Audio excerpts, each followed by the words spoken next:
¿Saben cuándo y dónde se encontró petróleo en nuestro país por primera vez? En este video vamos a contarles todo eso y mucho más. Veremos por qué este suceso fue tan importante para nuestro país, por qué es importante el petróleo y quién fue su descubridor. Enrique Martín Ermite. Para empezar, les proponemos hacer un viaje en el tiempo. Argentina está por cumplir sus 100 años como nación independiente. En plena fiebre global por encontrar el oro negro, nuestro país no se quiere quedar afuera.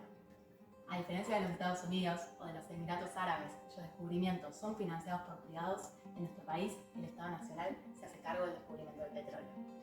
La primera parada de esta historia es en 1903. Los habitantes de Comodoro Rivadavia, entonces un pueblo de la Patagonia Argentina, le solicitaron al Estado la ejecución de una perforación para buscar agua. Estaban cansados de tener que transportarla por kilómetros y kilómetros con medios muy precarios para abastecerse. Ese mismo año, pero a 1700 kilómetros de distancia, Enrique Ermite está escribiendo en su despacho de Buenos Aires. El problema se reduce a colocar nuestros medios de acción a la altura de las exigencias impuestas por la necesidad de nuestros territorios y la diversidad de los terrenos en que se ha de operar, teniendo presente que esos gastos serán grandemente compensados por el hallazgo, en una sola región y por una sola máquina de yacimientos de agua, carbón o petróleo de importancia. Pero, ¿qué tienen que ver estos dos sucesos con el descubrimiento del petróleo?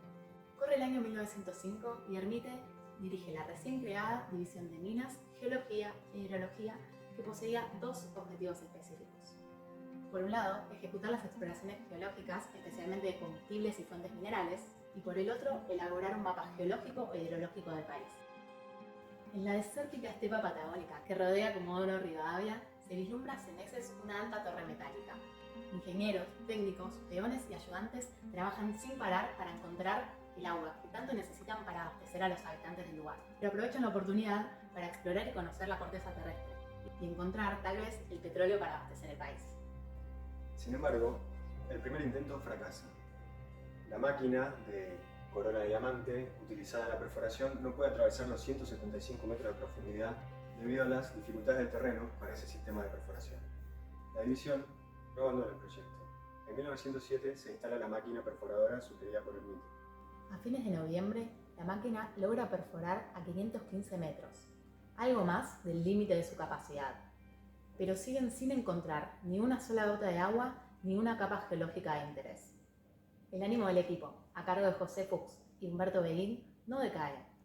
Antes de abandonar la perforación y con la fuerte convicción de que cada metro explorado es un beneficio para el país, deciden continuar. En diciembre, apenas habiendo perforado unos metros más, ocurre lo más esperado. Se presentan los primeros indicios de petróleo. En la mañana del 13, unas pequeñas gotas de líquido aceitoso, burbujeante y con olor a querosén suben a la superficie junto con el agua.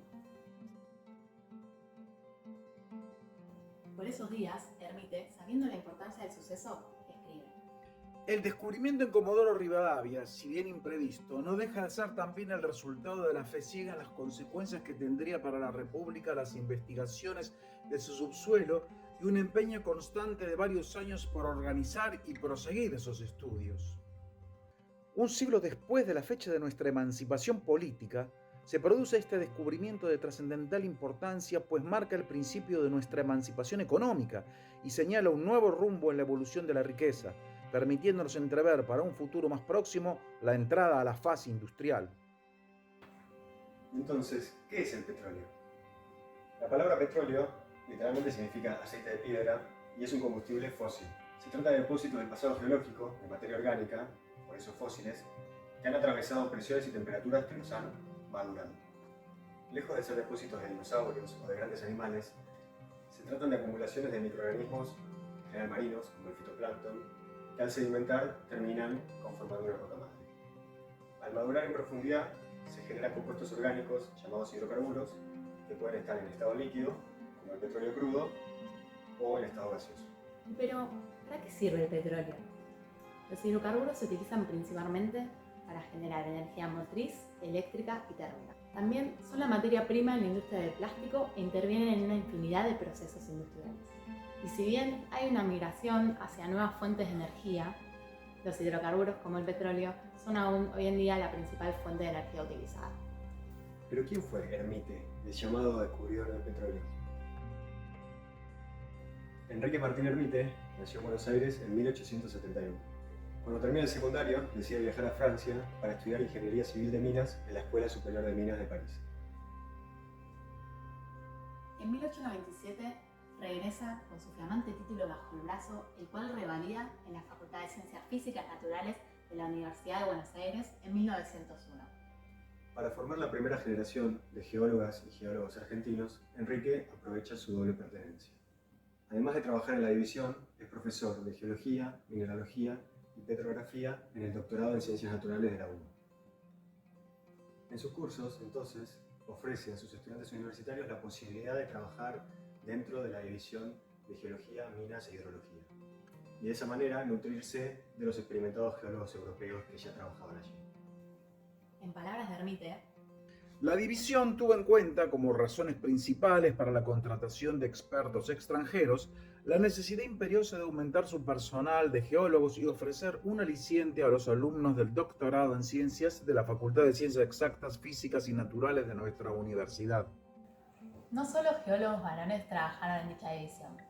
En 1918, Hermite decide incorporar a Edelmira Mórtola en la división Geología, convirtiéndose en la primera mujer en realizar tareas científicas en dicha institución.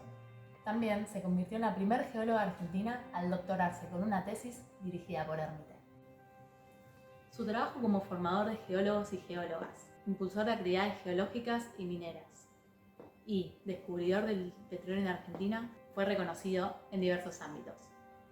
Fue miembro de la Academia Nacional de Ciencias Exactas, Físicas y Naturales, de la Sociedad Científica Argentina y del Centro Argentino de Ingenieros. Además, tanto la Escuela Técnica número 34 de la Ciudad de Buenos Aires, como un buque tanque petrolero y hasta un cerro de Comodoro Rivadavia llevan su nombre. En nuestra facultad, Enrique también fue homenajeado. En el año 2015 se inauguró en el Departamento de Ciencias Geológicas el Aula Museo Hermite. En las visitas que realizamos en la Noche de los Museos podemos ver material e instrumental utilizado para la enseñanza de la geología y su desarrollo desde principios del siglo XX. También se pueden ver algunas pertenencias del propio Hermite y material vinculado al inicio de la investigación y búsqueda de petróleo en nuestro país. Muchas gracias por acompañarnos en este recorrido por el descubrimiento del petróleo en Argentina. Recuerden suscribirse a nuestro canal para continuar viendo las actividades de energía y ambiente.